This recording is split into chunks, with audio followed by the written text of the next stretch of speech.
What events in your own history led you to become behavior analysts? Well, I was a political science major in college, and shortly after starting college, I met Sandy Zabel, and we started dating. And in my first year, I didn't do real well academically. We spent a lot of time at the beach, among other things, and I needed to get my grade point average up. And I wanted to take, I'd never taken a summer class in my whole life, and I thought if I take a summer class, I'll focus and I'll try to get an A, and that'll really help my grade point average. And I was looking at general ed requirements, and I noticed that psychology was available, and it sounded somewhat interesting to me.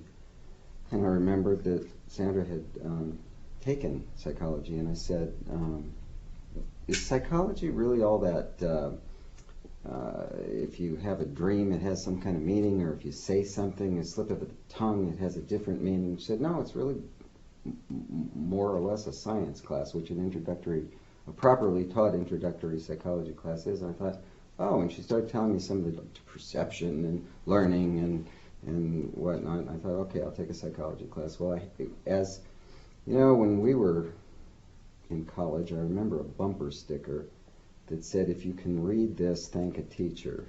And I know everyone knows that to be the case. If you hear what changes people's careers, it's most often either a teacher at any given level or a parent than anyone else, although there are plenty of other models. And I had as my professor in that psychology class someone by the name of Lou Sachs, who had just gotten his PhD, I think from Portland State University, but most importantly, he was only teaching the class part-time in the summer, and his full-time work was probably a postdoc or at least some position at the Palo Alto Veterans Administration Hospital in California, where there was one of the first token economies ever being run on an NIMH grant that was operated by Leonard Krasner and someone real old-timers will also remember by the name of Jack Aftow. And Dr. Sachs was there. He taught, and there was this brand new field of behavior therapy. I don't think, well, certainly that would have been 2 years before the Journal of Applied Behavior Analysis, for example, even existed. So the field was by and large called behavior therapy. Krasner, in fact, along with Leonard Ullman, had published a book called Case Studies in Behavior Modification, so that term had surfaced. But in any case, Lou Sachs taught the class with a point system, no curve, frequent quizzes, and while he taught everything that was supposed to be taught in an introductory class, he certainly had a strong focus on this brand new field of behavior therapy. And I remember particularly being fascinated by systematic desensitization for the treatment of phobias. And we actually took a field trip to the Palo Alto VA and interacted with the individuals who were treatment refractory with schizophrenia, seeing the token economy in action, and I just was sold. So I don't know how many folks in our field were sold on what they wanted to do at 18, but that's how old I was, and I knew that I wanted to do that. I got an A+ in the class because I actually did extra work because I was so enthusiastic about it. I was very worried about changing my major because I'd never thought about going to graduate school, and knew that in psychology one needed at least a master's degree, which sounded intimidating enough. A doctorate seemed to me to be way beyond my capacity, but I thought, well, at least if I get a master's degree, I could probably get a job. With some trepidation, changed my major, and then leaped at any possible opportunity. We actually got married not even 6 months later, so we got married in Christmas break of my sophomore year when I was 19 and 2 months of age, and that was unequivocally the best decision I ever made in my life. And actually, there are data that say that married students do better than unmarried students in school. And my grade points started to really rise dramatically, actually. I took a class in the fall that year after I changed my majors. I think it was a group processes class, maybe. I'm not for sure, but early on in the class, the instructor said, there's a job actually for and I just raised my hand. I mean, I know he wasn't going to be talking about a job in a car wash, so I raised my hand. It turned out to be what was called a case aide, with a child and adolescent psychiatrist. And somebody advanced in their own career at that point would have never heard of behavior therapy or behavior modification, but it was just a wonderful experience working with this kind and gentle psychiatrist and basically being like a counselor, not in a psychotherapeutic sense, but a summer camp kind of counselor. I'd take the kids, individual kids, bowling, or we had a group event one time. Actually, it was a bunch of pre-delinquents who set my car on fire from the inside while we were driving on a freeway. But we had gone sailing that day. And it was a meaningful experience in many ways for me, seeing some of the shortcomings of more traditional approaches at the time, but seeing the passion of someone who really cared about, that being the psychiatrist, who cared about trying to make an impact with the kids. And then I was at San Francisco State University. Let me interject. Yeah. That during that time when you were working, you were such a zealot that he was working in a grocery store to That's right. to make extra money, and he started lecturing the butcher and the produce guy on systematic desensitization. Exactly. Yeah. I had them spellbound about it. Absolutely. Or at least they acted like it, or they thought, "My God, why did we ask that question?" Because they asked the question, "Is psychology all about dreams and slips of tongues and so forth?" And there was not a person that you wouldn't lecture at the time. That's right. And you were correct. There was no other way of looking at it. You were correct. And I read anything I could get my hands on. I was taking very heavy course loads and working, and for my 20th birthday, you bought me, the gift was Hans Eysenk's Causes and Cures of Neuroses. Now, Hans Eysenck will not be familiar to most behavior analysts, but he was one of the founders of the Journal of Behavior Research and Therapy, which was the real predecessor to any of the behaviorally oriented journals today. He was a British psychiatrist and very behavioral, but in the Wolpe kind of frame, and mostly with adult anxiety kind of things, and mostly more what you would call respondent conditioning as opposed to operant. But that's the kind of thing we did, is I immersed myself in it. And as a junior, I had my advisor was a wonderful woman by the name of Norma McCoy, who had worked, actually, I think she got her doctorate at the University of Minnesota, but she must have gotten a postdoc at Stanford with Bandura.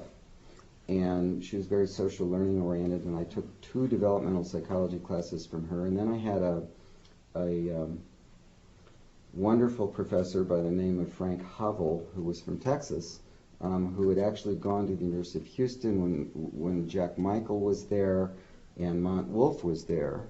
And he taught my abnormal psychology class. And they both talk about taking somebody under your wing. And I think Norma was responsible for both of the other incredible jobs at the undergraduate level I had, but Frank was this endless friend and mentor, and took us under our wing to the point when we had our first son in Lawrence, Kansas. Not my sister, not Sandra's sister, but Jan Hubble, Frank's wife, came from San Francisco, and she was a nurse to help take care of the new baby when Sandra got home from the hospital. If you cry, I'm going to cry. And that, talk about formative experiences. I was a now very mature junior, having been married for a year and a half, and in my junior year, Norma said, there's an opportunity at the behavior. And my hand went up, and it was to be a case aide, but this time at the Behavior Therapy Institute in Sausalito, California, with an office that had a view of both of San Francisco's main bridges, and just an incredible environment. And my job was to do what was called in vitro desensitization with agoraphobic women in the city, in San Francisco. If you're agoraphobic, meaning you can't leave your house, you can't get to Sausalito to receive treatment. And so I would go to these women's houses and make them comfortable with me, and then we'd do things like they would take my arm and we'd go stand on their front porch and try to get them just used to going that far. My big achievement that I will never forget is with this particular lady who lived out by the beach in San Francisco, putting her finally on a bus at 48th Avenue. The 38 Geary bus stopped every 2 blocks, so I put her on the bus at 48th and I ran alongside the bus to 46th to be able to be there to help her off the bus. And I remember she told the bus driver she'd been sick, and he thought she meant like a physical illness, but she's trying to explain why this character is running along the side of the bus. And that was such a learning, and I was making a whopping $4 an hour, $5 an hour actually, which in those days was truly way above minimum wage. I thought I'd sort of reached the peak of my career. And then that was my junior year, and then one of the things I learned was also to be aware of the broader environment, because it appeared we were having great success with some of those women. In the case of the lady that I ran alongside the bus, it turned out she was quite the vodka drinker, and the way she was really getting the energy and extra boost she needed to do that kind of thing was downing a good deal of vodka before she did that. And you know that was an early lesson in be critically aware of more than the immediate situation and the immediate environment. And then in my senior year, another golden opportunity when Norma said, I probably got so used to it, just if a professor said, my hand went up. And it was to be a student professional assistant in a truly innovative research project for its time, an NIMH grant at Sonoma State Hospital, aimed at understanding and intervening with severe self-injury in individuals with severe intellectual disability, children.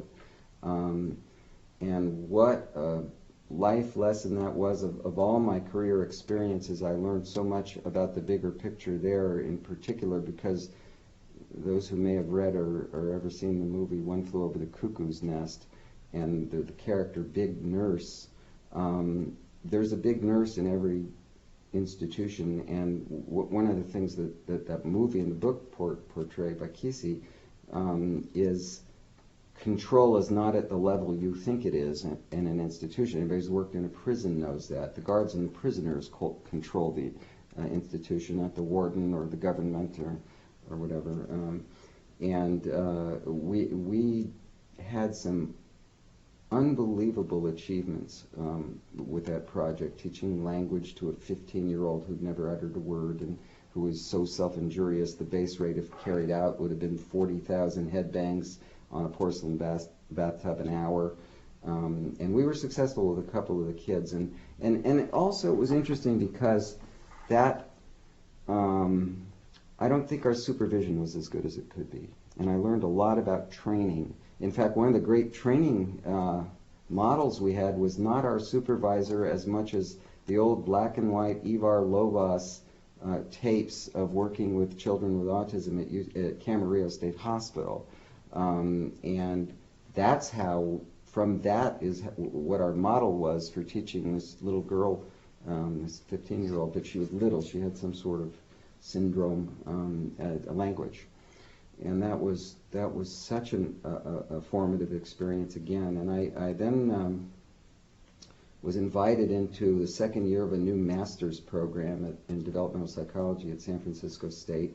And I was very enthusiastic about it. It was good and good for me.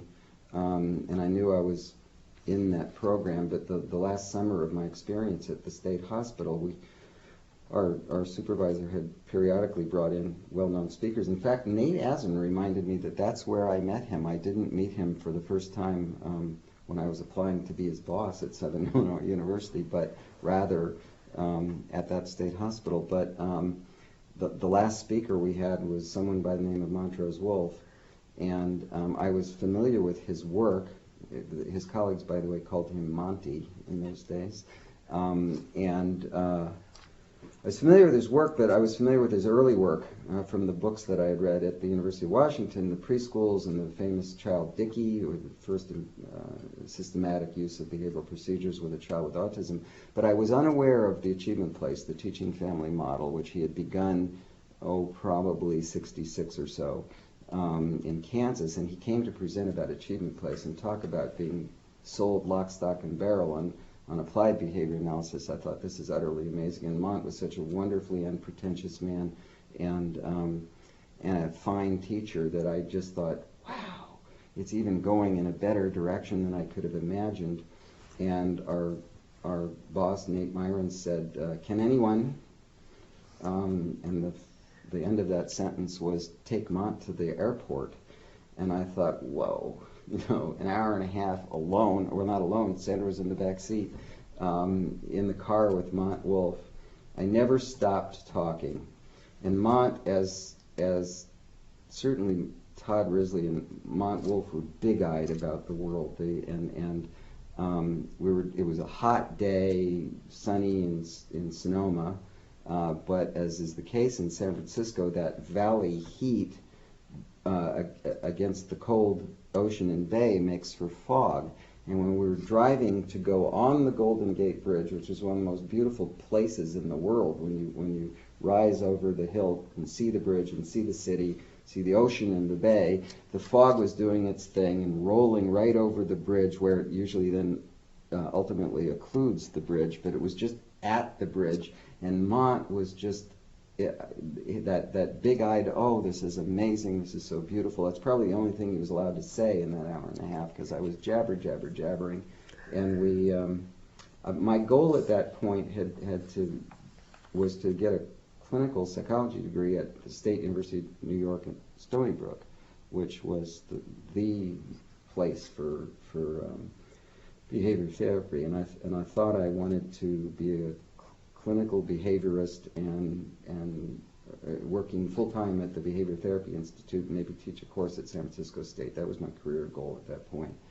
And I can picture it as vividly as those 40-something years ago, Mont opening our little Toyota Corolla door to get out of the car at the airport. And he turned to me and he looked at me, shook my hand, and said, "Now I may cry." I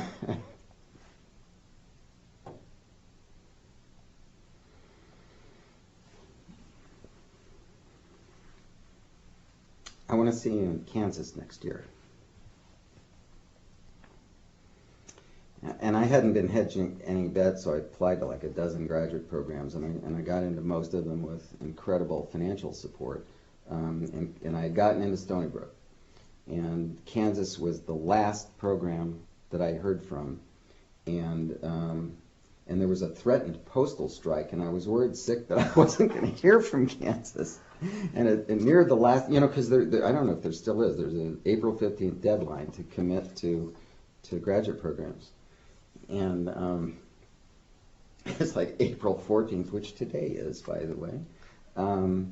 And I get a call from Jim Sherman, who was head of I knew who he was only in that I'd seen him on publications, wasn't real familiar with his work, and that he was head of the admissions committee. And he offered me a position and to work with him. And there was no question at that point well, there was a little bit of question, because I went to my advisor, Norman, I said, I'm in at Kansas, I'm in at Stony Brook. Stony Brook's offered me a little more money. And I have said to so many students over the years, not just about graduate programs, but other things in life similar. And what she said to me was, you don't go for the money, you go for the program, the money will work itself out. And as a matter of fact, Jim doubled my assistants after my first semester. We were doing great in Kansas. We sometimes wonder why we ever left. Why don't you give a little bit of the backdrop of what was going on in San Francisco at that time? Well, we had been clean, careful activists and anti-war protesters, long hair but clean living, again being married and very middle-class hippies. We lived across the street from Golden Gate Park, so you couldn't have a better ambience than and this was the summer of love and things like that. I mean, it was quite, and we used to go to free rallies in the park with every name in rock and roll that you've all ever heard of, those of you that pay attention to that kind of thing at that time. But at San Francisco State, one of the most tumultuous campuses in the country at the time, there would be protests and events. When the United States invaded Cambodia, there was a very huge event on campus with tear gas and horses, and Sandra almost got accidentally hit with a stick. What do you call those? Whatever the police use. And it truly was accidental. The officer didn't mean to swing at her, although he. I asked a question. Yeah, and he sort of wheeled around, but. So we had been among that turmoil for years in the Bay Area, and then we thought, Kansas is going to be sort of a respite from all that. And However, first we didn't know that Lawrence was a hotbed of activism anyway. And that spring, Bill Hopkins, we had dinner at Bill Hopkins' house Saturday night this past week, and Bill was reminiscing. He said, "Do you remember when the student center was burned down by town vigilantes?" And I said, "Yeah, we were watching the news. It was the spring just before we were coming, or I'd been admitted. I think it may have been summer, and we're watching national news, and there's the KU Union being burned." We thought, whoops, from the frying pan to the fire, literally. And then our first semester there, Sandra had our first son, Dove, and she was changing him one evening. We were in student housing, Stauffer Place, and heard a very loud explosion, and right next to where our department was then, which was then in Hayworth, New Hayworth Hall, was Summerfield Hall, which held the computer department, and some activists had decided they wanted to destroy the computer center, so we didn't really have much of a change in that way. And then Kansas, I was only there physically for 22 months, was an indescribable experience. I felt like it must have been like opportunities others have had with other great pioneers. It would have been like, disciples of Freud being able to work with Freud, or physicists being able to work with Einstein, or whatever similar analogy one can draw. I mean, to sit at the feet of the new gods of a field was just a remarkable experience, and Mont Wolf's classes were just something, and to try to understand what Don Bear or Todd Risley were even saying. And you would come home and say, "I'm not sure I'm as smart as they are." No, not meaning the other students, not the faculty. I've been teasing our dear colleague Karen Blasey via email recently about I always thought she was so much smarter than I, and that I just had to work very hard to keep up with those other students. And we had quite a class, though, I must say.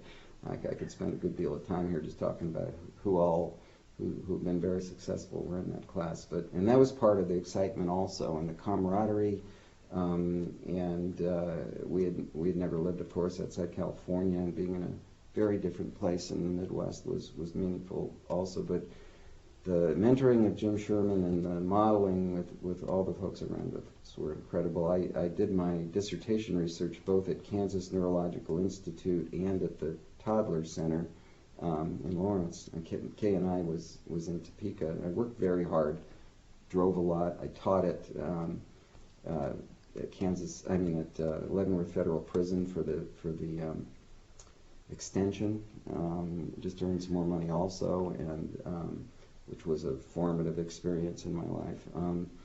but it was such a meaningful experience, and my dissertation was on generative language, therefore part of it being with individuals with developmental disabilities, and the other part being with typically developing toddlers. And one of my favorite things in doing my research was hanging around the toddler center and listening to our colleague who's now retired from the University of Hartford, Regina Miller, who spent her training in the preschool there, reading stories to kids. Yeah, and one of the faculty's children was one of my subjects in my research, and she's a middle-aged woman with children of her own now. So it was an amazing time.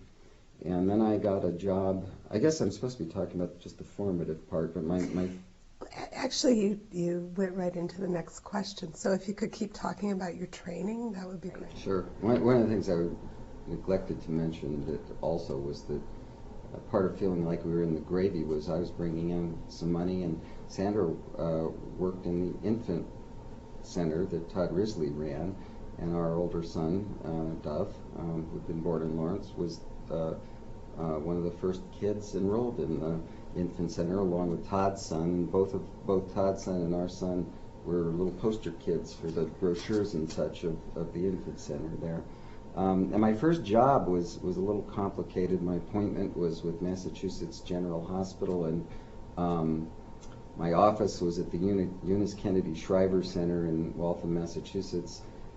Most of my responsibilities involved two buildings. Of course, these are the days of really bad old-fashioned institutionalization, but two buildings of adolescent and adult men, boys, with either dual diagnosis or simply intellectual disabilities. And what an experience that was. And what really prepared me for that was the job at Sonoma State Hospital, trying to get a sense of how to do things maybe a little differently with staff, for example.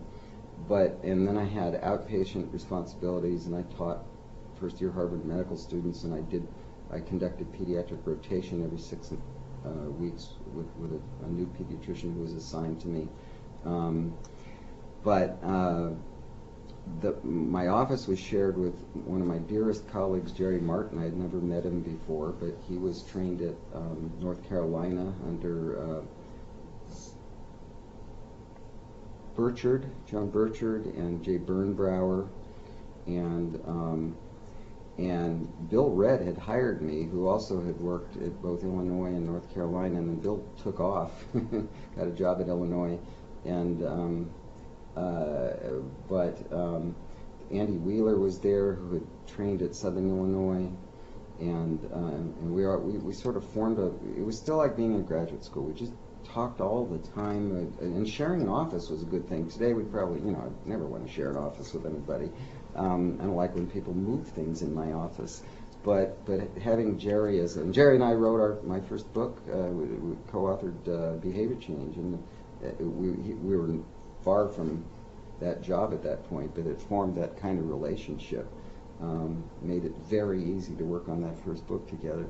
And at Shriver Center was Murray Sidman, and Murray had a building. Very few people know the level of applied work Murray ever did, and he really dedicated himself to this building with women in it as the inpatients. And I learned a lot from just seeing how Murray's program ran, and there's some of the people at Shriver Center are still there, actually, and Paul Touchette and Harry Mackay and so forth. So it was an incredibly stimulating environment that made it feel like I was just getting a little better salary in a more stimulating town. But it was a very good experience. But there were two other things that then sort of played into a quick shift career-wise. I really had learned during my first interviews that I wanted an academic job. And we always had California in our heart. And Jim Sherman sent me this one-page ad that he had found somewhere for a job at the University of the Pacific in Stockton, California, that talked about their newish master's program in behavior analysis, and would somebody create a bachelor's level certificate program in behavior analysis, and that just seemed too good to be true. And so I had, in a way, had an extension of graduate school for a year, or a postdoc, if you will, by having had that great opportunity in Boston. But then I became an assistant professor and started that sort of track. I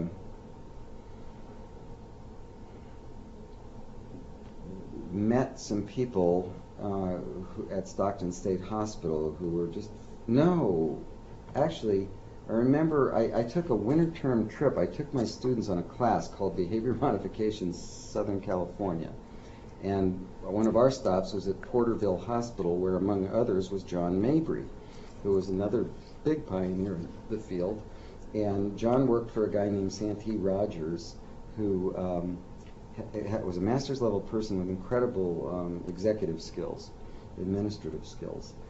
And after my blow through Porterville, I actually got a call from John and Santee saying, we have an opportunity to go to Stockton State Hospital, and we'll take it if it means an opportunity working with you, and you can help us affiliate with the university and so forth. And that formed a lifetime relationship, and we wrote a grant to deinstitutionalize the child development program at the state hospital. And it was a 3-year grant. It was very successful. We got all the kids out. And then still working all together in the community, we worked with a group from a regional center to create something that I called Behavior Intervention Specialists. And it was a home visiting program for, it was one of the only 2 in the state. It was the second program of such in the state. And we went to the homes of parents who had children with developmental disabilities, and we offered behavior management. It was a great opportunity for our graduate students, form of support, and that was a very formative experience. And then things take their, life just shapes you in funny ways. I had actually, for a variety of reasons I won't go into now, but been thinking about the problem of child maltreatment, and that while one of the risk factors for child maltreatment is poor parenting, meaning behavior management kind of parenting, it struck me that there must be many other mitigating factors that would produce something as serious as child maltreatment, because there's all kinds of parents who have problems managing their children's behavior who don't go on to abuse or neglect them. And I just been thinking about that kind of thing, and I was writing a chapter for a book edited by Ellen Kasdan and Ben Leahy called Deviant Family Systems, and then I got the flyer from somebody that it was for a new coordinator for what was then called the Behavior Modification Program, master's program at Southern Illinois University. I believe that's the oldest program in the field at the master's level. And that seemed like an opportunity that couldn't be passed up, and I interviewed, I got the job. We moved to Southern Illinois, and it's so rural and so small in Southern Illinois. I think the newspaper was called the Southern Illinoisan. The city newspaper, the local newspaper, ran an article about me, and the local regional agency of the Illinois Department of Children and Family Services said, "Hey, we read about you, big shot. You know, what could you do about child abuse?" And the irony was that I'd been thinking about child abuse, and I spewed forth some diatribe about what I thought could be done from a very broader perspective. And they said, "Great, we'll help you write a grant." There's much federal money being infused into states at that point to really try to do something from an intervention prevention perspective, because to that point there had been nothing empirical in that area. And I wrote a grant called an Eco-Behavioral Perspective for the Treatment and Prevention of Child Abuse and Neglect. It got funded on July 1st, 1979. And on June 30th, some dean called me up and said, "I need a computer short title for this eco thing." And I hadn't really put much thought to a shorter title. And I looked at the executive summary, and I had listed 12 modules or protocols that would be provided to families. And I said, Project 12 Ways. I suppose one of my proudest achievements is that Project 12 Ways, under the strong direction of Brandon Green, since I left in 1985, has been continuously funded since July 1st, 1979, making it the second oldest evidence-based practice in child maltreatment anywhere, as far as I know. And SIU is a great opportunity to be around behavioral colleagues. I actually was instrumental in changing the name of the program from behavior modification to behavior analysis and therapy.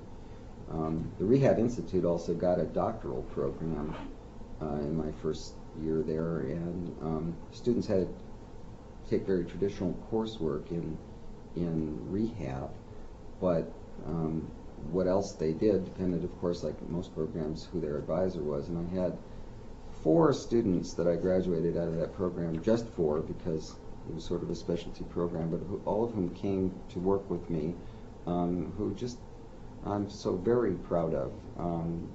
Jim Rice, Jim McGimsey, whom many people have heard, David Wesh, and Randy Campbell. And so that finally, I was still, only 30, but having doctoral students was refreshingly new, and working with those guys was and is a pleasure.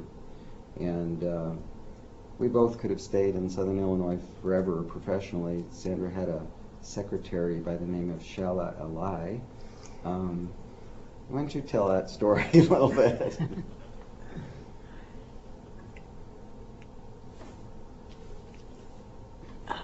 Well, she came to you and said, I don't know what I want to do. And you said, well, you might take John's graduate child behavior class. And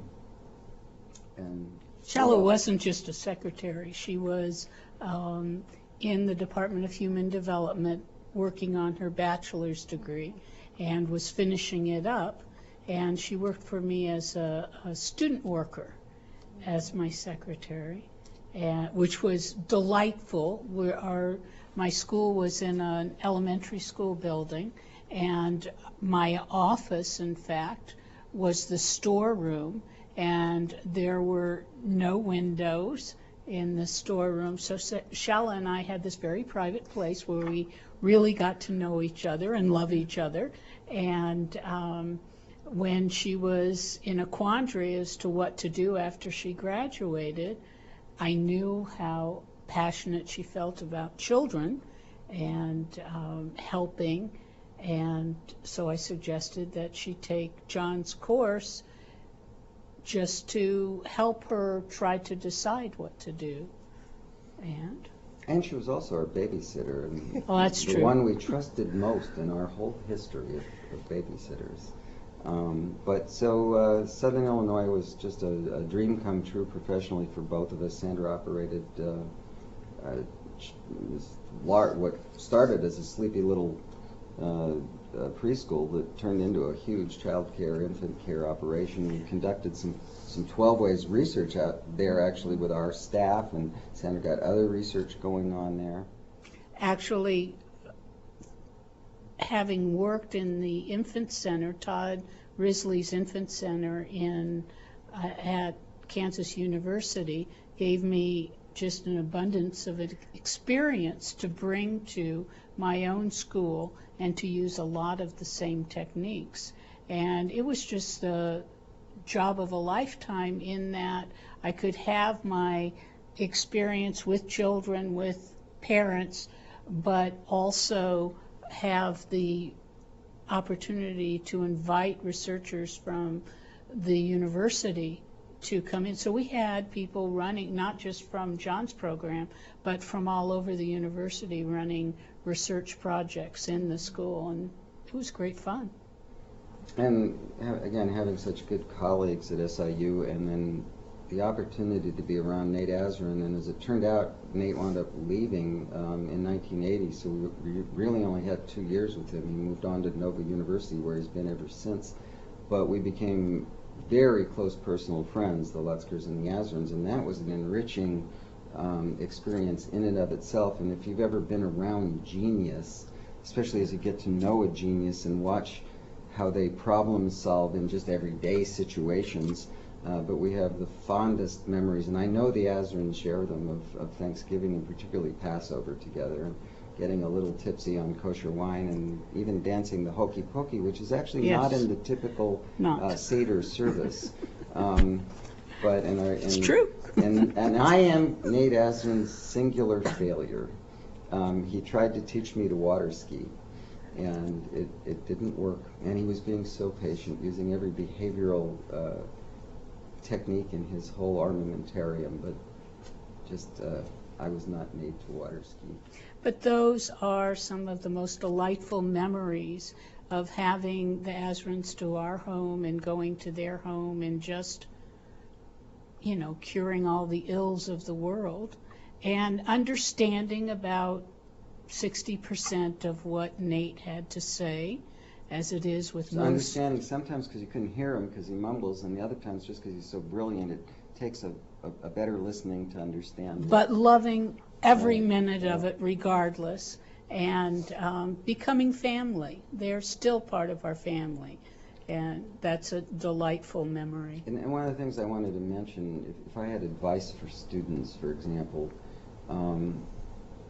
you heard part of it, raise your hand, get involved, seek opportunities, seek new opportunities, appreciate learning opportunities, and we both got extremely active out of passion, not actually with any strategic career intent, but Sandra was, I believe, an undergraduate representative to APA Division 25, and I was a very young, I must have been elected, I guess. I think I was elected very early to the executive board of Division 25 of APA, the Experimental Analysis of Behavior. And I would seek every opportunity, just as like when I was an undergrad and tried to read every book. If Bandura gave a talk, I went to see Bandura. If anybody I hadn't seen, heard, or met, I had the opportunity to be in the room with them, I had a mission to do so. I was hospitality chair one year when we were still in California in that first round for Division 25, and part of that job was to invite prestigious people to the hospitality suite, and it was traditional to invite B.F. Skinner, and it was my first chance to talk with Skinner, and Sandra and Fred Skinner had a remarkable conversation. Of course, he had quite the eye for the lovely ladies, and I never would have had his arm around me as he had his arm around her during the photo that she got taken. But they had Actually, that's one of our treasures, though. We have a photograph with myself and Dove and Tove, our two sons, with B.F. Skinner, and it's a treasure. that I used to call labeled behaviorism yesterday, today, and tomorrow. And he actually, I wrote him a letter after that thanking him for talking to us. Because you talked about child rearing. And we talked about child rearing. We talked about, it was a very delightful conversation and long. And so I wrote him a note afterwards thanking him for it. And he wrote me a wonderful letter in reply, starting out, "Dear Sandra," and then saying, "I feel as if I can call you Sandra because of our conversation." It was just the sweetest. Lost the letter, moving SIU. from SIU to California, which is again one of my regrets. But we have the photograph. Yeah. But so the advice there is, be romantic about the field. You know, be romantic about whatever you do. As a matter of fact, as with the love of your life, or with your career, with your child rearing. Capture the very moments of it all and the essence of it all. And I was reflecting about this interview and thinking that I think of all the names you've ever heard in the history of this field, I think the only person I never got to really know was Sid Bijou. But if you pluck a name out of a history of behavior analysis or a journal or whatever, made sure I had opportunities to get to know the characters. And I think that's really important. I also think that remembering your training and thinking back to it, and of course moving on, but bringing it forward so that it gives you that structure of thinking through what your projects are and learning from the history rather than just leaving it behind. In fact, that's a really good point, because in fact Project 12 Ways is some theoretic conceptual melding of Montwolf's Achievement Place work and Nate Azern's community-based behavior therapy work. And Nate actually helped work with me a little bit on Project 12 Ways. And even in fact, Mont's class, the assignment was always to write a mock grant. And Sandra wrote a grant that looked a heck of a lot like what she went on to do with the Infant Center. And I'm not sure I remember what I did, but I remember thinking back on the principles of it and using them in my career. And the only reason we ever left Southern Illinois is because we were desperately homesick for California, and Sandra, with her usual brilliance, said it's time to go home. Our mothers were gone, our fathers were aging, we needed to go spend time with our fathers. And career-wise, we were very sorry to leave. If I have regrets, 12 Ways is probably one of them, and that Brandon's done a stellar job, but it would have been fun to stick with one research program for me and just keep trying to tweak it for 30 years rather than bounce around. But whenever I apologize for dragging Sandra around, she says I wouldn't have traded any of these experiences for anything, and some of the subsequent things that happened, of course, were worthwhile. I always say it's my years of questionable ethics that I took a job as a dean at a professional school just to get us to California. But while I was there, the California Department of Developmental Services came to me and said, we've read about 12 ways could it be done with in developmental disabilities. And I almost laughed, saying it was done with developmental disabilities. That's how 12 ways, that's the roots of 12 ways. So I wrote a grant that turned into a business I ran for 16 years with an eco-behavioral approach to adults and children with developmental disabilities, including autism. We provided some wonderful services. We trained young professionals. We got some wonderful research out of it. And while we were doing that, the California Wellness Foundation came to me. Actually, I got a job. After 3 years, I really had to get out of the professional school. It was not my cup of tea. And I got an offer from then the University of Judaism, which is now American Jewish University, to start a psychology department. And I frankly wasn't very interested in the undergraduate part, and I asked them if what about a master's program? And they said, well, get the undergrad program together and worry about graduate later. Well, within 1 year, the undergrad program was the largest major at the university, and still is. And I actually managed to get state money, California state money, to begin and continue to support a master's program in behavioral psychology, which I think in some ways is my greatest achievement. In fact, money was taken away from a major state university to be able to start this program, and that was fun to get back and create a program from scratch. But in fact, what happened in the hiatus between the professional school and starting the undergraduate program and not having graduate students was that I got an appointment at my alma mater at Kansas and began this hard mentorship of training one student at a time who got their degrees from Kansas but spent all but a year in residence with me, and so that kept the graduate mentoring alive before the master's program started. Wasn't it around this time that you really developed a close relationship with Todd?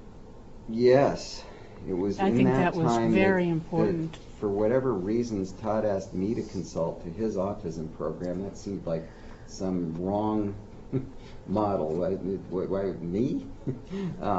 Flew up to Alaska, was blown away at the beauty that I knew I would feel about Alaska. It's always good for Sandra when something like that happens, because I so want to share it that, of course, we took a trip to Alaska a few years later because I wanted to share it with her.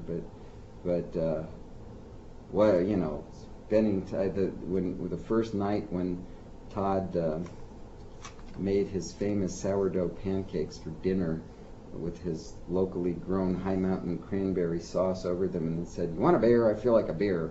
And we went a few miles up from Mount Risley to, Todd lived on 250 acres of the most beautiful scenery you've ever seen in your life, and up the road a piece was where his dad had gold mined and is now a skiing lodge, and there's pictures of his dad in that lodge with a notation that the sourdough bread and pancakes they served there at the lodge came from the original starter from Mr. Risley. And I was sitting there with a parka on. It was October. There was snow on the ground actually at the lodge. Down the hill there was no snow yet, and we're having a beer. And Todd's mumbling, and again I'm trying to hear most of what he said. Another one of those brilliant mumblers, professors. And trying to understand what he was saying, and thinking, this is as good as it gets. Relish this moment, because this is a moment, and obviously it sticks very clearly with me. And then I was actually very tired after 28 years of classroom teaching. I was never tired of mentoring, but I was sort of wondering what I was going to do next, and Sandra said to me, you got to choose between your business and academia. You can't do both. You're going to be in an early grave. And then the environment took over again, and because of the work in child maltreatment, I think I mentioned the California Wellness Foundation, I interrupted myself, came to me, said, we've heard about 12 ways in what you're doing in California. We'd like to help you with a grant to make 12 ways more succinct and more disseminable with a health focus. So we wrote a grant, we named it Safe Care. It was a 4-year project, and we got some striking results and outcomes with success in preventing first-time or recidivistic child maltreatment. And I was just utterly inspired with working with some colleagues there, the closest of which was Kathy Bigelow, who's become a pretty big star of her own in child maltreatment today and is still at Kansas. She wound up getting married. She was my student, but then she fell in love and didn't come back to California, and finished her doctorate there and has been there ever since. But the CDC, Centers for Disease Control and Prevention in Atlanta, recruited me to become the first branch chief of basically their evaluation and intervention branch in the Division of Violence Prevention. And I never thought ever in my life we'd wind up in Atlanta, Georgia, but that seemed like an opportunity that couldn't and shouldn't be passed up, and for an opportunity for impact that is not typical for an academic to be able to have. And who was in your office? Oh, and ironically, sitting there in my office, Todd Risley had actually asked us to train Cheryl in our planned activities training, his wife Cheryl, and Cheryl had been with us for that, and then Todd and Cheryl had come to visit. And Todd was sitting in my office when I got the offer from CDC. And I hung up the phone and I looked at him and I said, I got it. And he looked at me and said, I'm jealous. And talk about another peak moment. Talk about a stamp of approval for me for the job, because Todd loved thinking that big picture. And we really changed some paradigms at CDC. The opportunity you have in a position like that, among other things, is to hire. And if you hire well, big things happen. And my portfolio was larger than child maltreatment. We also were involved in suicide prevention, youth violence, and partner violence. In fact, I have, with my colleague Dan Whitaker, we also have a book on partner violence that came out of our work at CDC there. And then, this is getting long-winded, I spent 3 years at the Marcus Institute as executive director, and got a grant from the Department of Justice to redo Safe Care. And that turned into a grant from the Doris Duke Charitable Foundation to create the National Safe Care Training Research Center. Marcus Institute got purchased a year and a half ago by a local organization that was actually owned prior to that by an out-of-state organization. And through relationships I'd created over the years in Atlanta, got an offer from Georgia State University to bring both my University Center for Excellence in Developmental Disabilities and our National Safe Care Training and Research Center to Georgia State, where we started just a year and a half ago with 9 staff and a couple of $1 million, and it's only a year and a half later, and we have 30-something staff. We have 5.5 faculty, and many millions of dollars. So it seems to have been another fortuitous experience, but built on a series of steps and relationships, which is That's what I was going to say. It's bringing forward a lot of the experiences that you had and we've had throughout the years. You have the work of Karen and Dean. Oh, yes. That's Good very point. critical in the work we're doing now. Our work is all about implementation, and Karen and Dean wrote a monograph on implementation about maybe 10 years ago, 8 years ago, something like that. That was the most meaningful thing I've read in 25 years. I've told them that many times, and that's really spurred my work, certainly with respect to 12 ways to safe care over the past couple of years. And part of Project Safe Care is an infant portion, and I worked with Sandra Tordos in Kansas at KU at the Infant Center, and she went on and continued some of the work. And when we were at SIU, I did some work with her adult-child interaction and looking at the various aspects, affection, and looking at the various aspects of the interaction and how important that was. We then brought that forward to Project Safe Care, and I rewrite and write the curriculum. I've just worked on the infant curriculum, and again, Sandra Tordos came just recently, stayed at our house and gave a lecture on literacy, and we plan to incorporate more of that into our curriculum. So it's bringing forward people that we've met. It's celebrating people that have talents that are wonderful, and keeping that continuity in our lives, I think, is a very important aspect.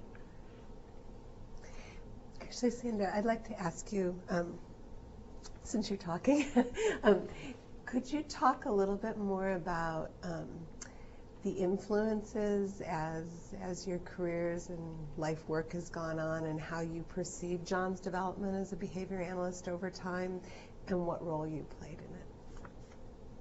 Well, I'll put you on the spot. just a little bit. We started out at a community college, and I was president of Hillel, the Jewish organization on campus, and John was vice president of Hillel, and moved on from there. But when John first became involved with behavior analysis, behavior modification at the time, he was a zealot, and he was so enthused he would lecture anybody on the street. I don't care who it was. And I think that through what my influence on him to do with his profession has to do with standing up to him a bit. In the early days, being supportive and celebrating his enthusiasm. I think throughout the years, the major qualities of his professional life that I so appreciate are his enthusiasm, of course, but I've always felt it important to support his feelings about ethics, sensitivity to others, caring about the people that he works with, whether it's the population he works with or his colleagues or people who work for him. Those are the important things, and remembering the humanity and remembering to continue to learn and never forget that aspect. How else have I influenced him? I go back to the arguing. I think, Shala, you mentioned that earlier. There became a time when he switched from the student to the professor and became very important at conferences and so on and so forth, surrounded by people who idolized him and so on and so forth. And just bring him back to earth and letting him know that there's somebody out there who cares enough to question. One of her favorite comments is, "Hey, I'm your wife." And I think, I don't know about an influence, but one of the joys of our life is sharing our profession. Back to the Infant Center in Kansas, to John's degree was in human development at Kansas, and mine was in human development at SIU. And the work in the infant care, we've always shared and given each other feedback, for better, for worse. And I think it's been, what happens is that you create relationships together with important people, with people. And celebrate relationships like with Todd and Cheryl. I mean, that was very special, is very special. That's good, thank you. Actually, that's a good lead into the next question. If you could talk a little bit about what you think your most important contributions are to the field. And don't be modest, please. Modesty is not even the issue. It's hard to put a finger on, I suppose. Contributions are people, for one thing. I named 4 in particular, but the endless stream of, or 5, I named Kathy Bigelow too, but having bright, creative students who've gone on to do bright and creative things. If I hope I've had an impact, it's been in looking, what I certainly learned in part from Todd also. Todd was not my advisor. In fact, I fairly avoided him in graduate school.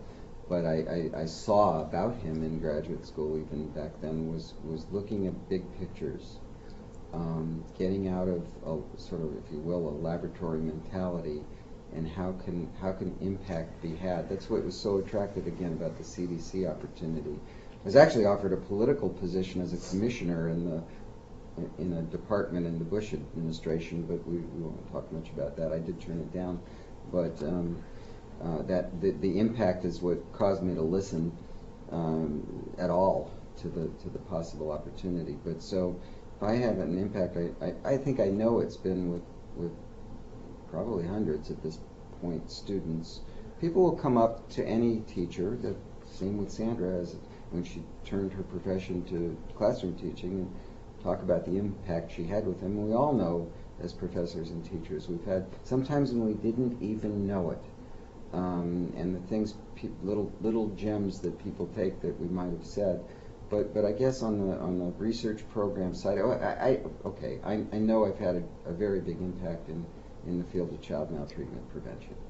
And I've told others, and our colleague Shala, that not sure I think much about behavior analysis anymore. I think about a bigger issue, and some of the principles I've learned from behavior analysis applied to that bigger issue.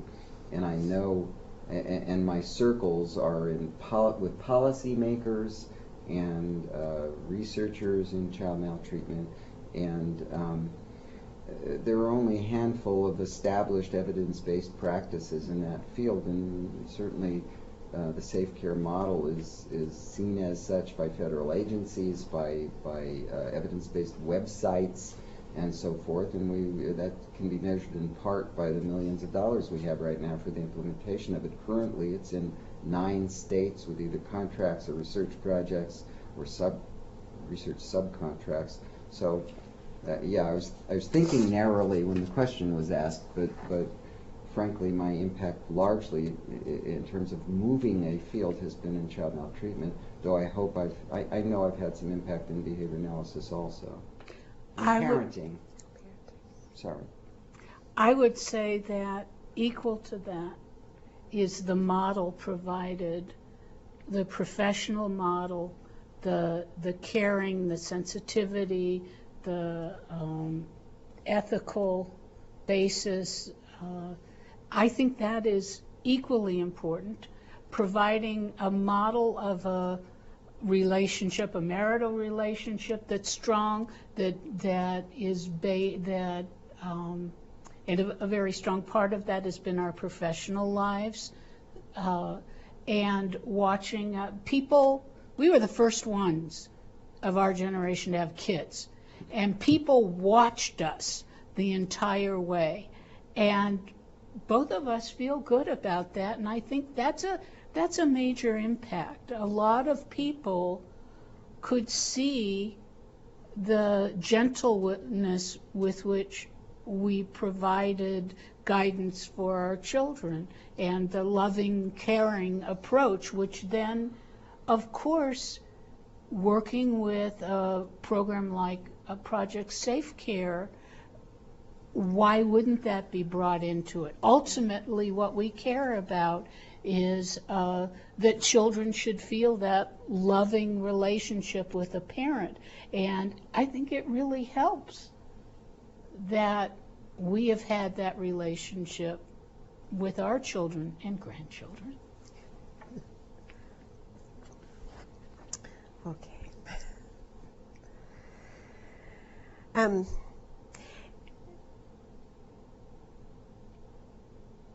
Well, I'm going to switch gears a little bit, and I'd like to know, because you have been in the field and important players in the field for a period of time, if you could talk a little bit about how you think behavior analysis has changed over the duration of your careers. Well, anyone with a perspective on the field knows it really started as experimental analysis and started in animal laboratories. And the mid-60s, I would say certainly well into the mid-70s, brought a true pioneering spirit, a sense of inquiry, a functional arrogance that behavior analysis can be applied to anything and everything and should be, and a willingness to tackle, for lack of a better term, dirty environments, to get very far from the laboratory environment.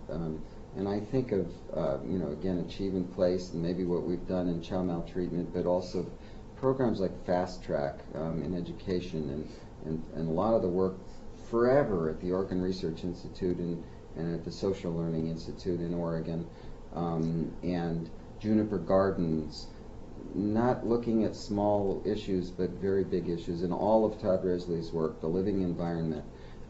There was a brand new sense back in the 60s and 70s,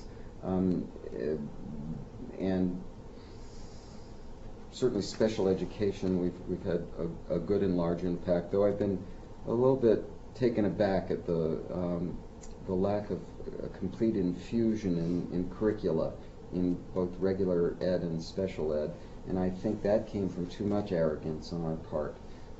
I think we haven't been patient with potential useful information from other fields, and I think the field has gotten narrow to some degree. There's still many doing big sweep, broad sweep, important kinds of things, but not as much as I would like to see.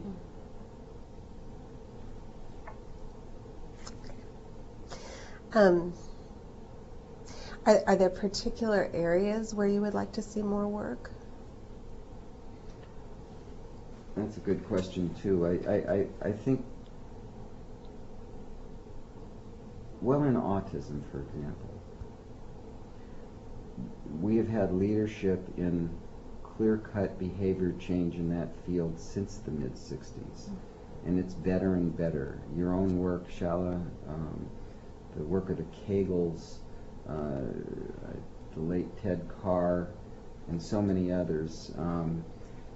Some of the work today looking at even, there's some fascinating work by Mark Duran looking at that as a predictor of a success in parent training or not is the parent's attitude in the first place, whether it's positive or negative about behavior change. And if it's negative, the need to work on the attitude in order to get the behavior change. I think there's some incredibly innovative things there, but I've been very disappointed in the lack of bigger outcome studies in autism. Why is it still, after all these years, that there's only a couple of fairly methodologically weak studies looking at dosage? It's a heated topic. There should be far better cost analyses. There should be health economists working with behavior analysts looking at issues of dosage, for example. There have been shockingly few studies comparing combinations or simply comparing behavioral procedures. So there's arguments about discrete trial and verbal behavior approaches and pivotal response training and combinations of those, and it's no more systematic than it ever was. You would think that a field that so believes in an empirical approach would be not fighting about it based on some passion or almost religion about a given approach, but rather data. I remember on an issue, I don't want to bring up the particular issue, but when Todd Risley was president of AABT many years ago, and there was this heated political issue that came up for the organization, and he was trying to give a speech and people were interrupting him, and there's arguments going on, and he said, "Can we focus on the science here?" And I think more of that needs to be go on, for example, in autism, and I think the general issue of health economics and looking at the cost effectiveness or not of our approaches. I think behaviorists need to get much more involved in policy, including holding positions in government and offering their expertise on one hand and being open to the expertise of others. As Sandra brought up Sandy Tordos, and Sandy and I wrote an article on the brain and behavior. I got it published, and it's got to do with child neglect. But you know, brain science, neuroscience is something that many more behaviorists ought to be involved with, particularly again in autism and developmental disabilities. But and I think I know some colleagues who worked in education who are disappointed in the bigger picture of our impact in education, and I think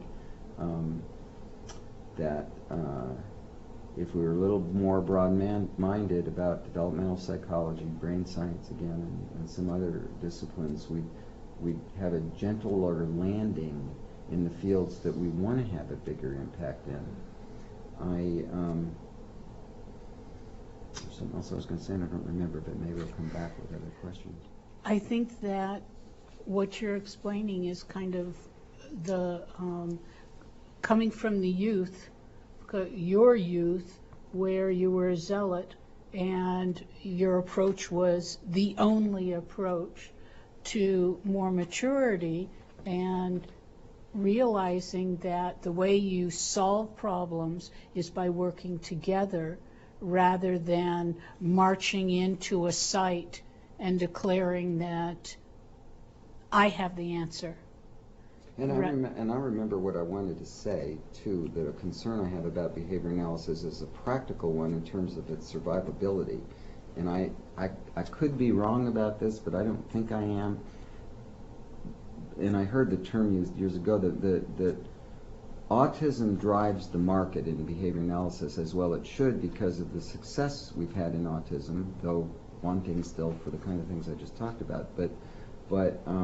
So master's programs have been market driven, and there's been quite a growth of master's programs in behavior analysis. University of North Texas has been one of the innovators with distance learning. Many programs have grown, but doctoral programs have shrunk. And primarily there's only a couple of real viable doctoral programs, and the faculty have either aged out or may age out soon. A couple of the programs have a little bit narrower perspective, and I want to know where the professors are going to come from who are going to teach in these master's programs. Or God willing, we cure autism if behavior analysis has not spread its wings all the more and it fused itself in other human problems and done some sharing with other disciplines. It could truly die on the vine. But I'm truly concerned about the long-term stability of producing doctoral level behavior analysts, and not sure what can be done about it at this point. And I have a little bit concern with the plethora of master's programs that they are so service driven. Is that second A in ABA going to be forever lost? Because I hear endless service providers at the bachelor's and master's levels say they're doing ABA. They're not doing ABA. As we should understand ABA, they're doing behavior management, behavior modification, whatever you want to call it, but might not recognize a multiple baseline design if it was walking across the table. And there's nothing wrong with doing good service, by the way, but don't call it ABA, and that's a lost cause. I mean, it's known as ABA. Some policymakers understand what ABA is, but it's not really ABA, and I'm worried about that second A at the graduate level also. Are there other things that concern you or reassure you about the future of behavior analysis as a discipline? I think what doesn't concern me is that many government funding agencies increasingly see the value of ABA, and in fact that large grants can be gotten where they do have some group design with them, but that includes single case designs, and there's increasing recognition of the utility of single case designs, but curiously not, for example, in clinical psychology, where you'll talk to a cognitive behavior therapist recently out of school, or a clinical psychologist recently out of school, where they've had plenty of introduction to behavior therapy or cognitive behavior therapy, and you'll say, what do you know about single case design? And say, well, I read a paragraph about it in a research design book. But in other areas like education and even public health and medicine understands to some degree single case design. I think we're in pretty good shape.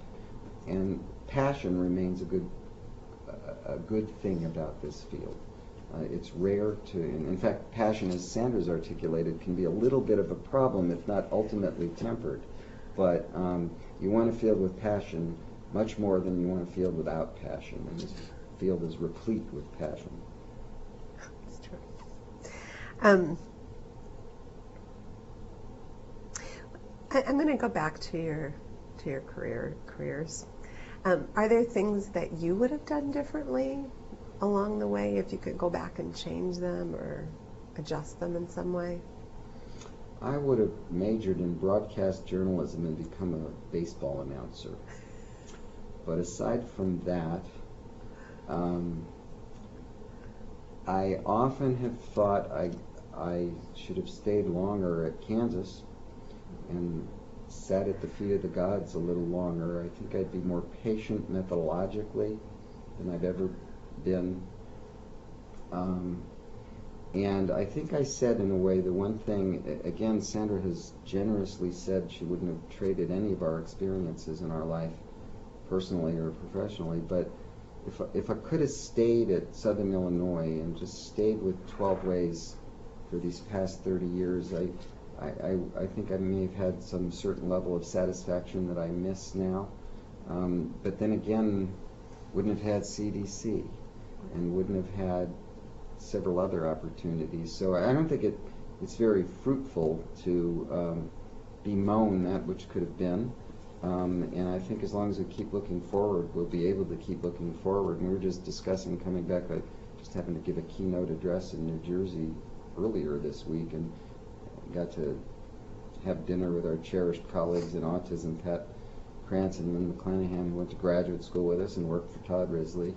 And we're coming back from that and saying, you know, we need to treasure every one of these moments. We're always treated so wonderfully in Denton, and just milk it for what it's worth and seek those experiences to think how lucky we are to spend time together professionally, personally, and sort of away from the everyday work environment when you get all these wonderful opportunities. And so why think about water under the bridge when it's not even functional? I think that regret would be more relevant if, for instance, the wonderful knowledge and the program that was developed in Project 12 Ways, if that wasn't brought forward into work that you've done subsequently, then there might have been more regret. But in fact, you've moved 12 Ways to another step. And so professionally, I don't think there is a regret. No, I regret ever getting rid of my 1990 Acura Legend red coupe. That'll stick with me. You can regret that. That's okay. That should be your biggest regret. Should be. That's good. This is the last question, and actually throughout the interview you've given tidbits, but to either reiterate or summarize or add to, are there pieces of advice you would give to students, future behavior analysts? Yeah, I don't think there's anything left. Seek, seek, seek. Listen. Be open. Don't eschew anything until you've got the data, because that which you may make fun of today may be something you discover could be very useful tomorrow. But seek opportunities. Be around smart people. Appreciate it. And think about where you can carry the things you do. Have an open mind and have humanity.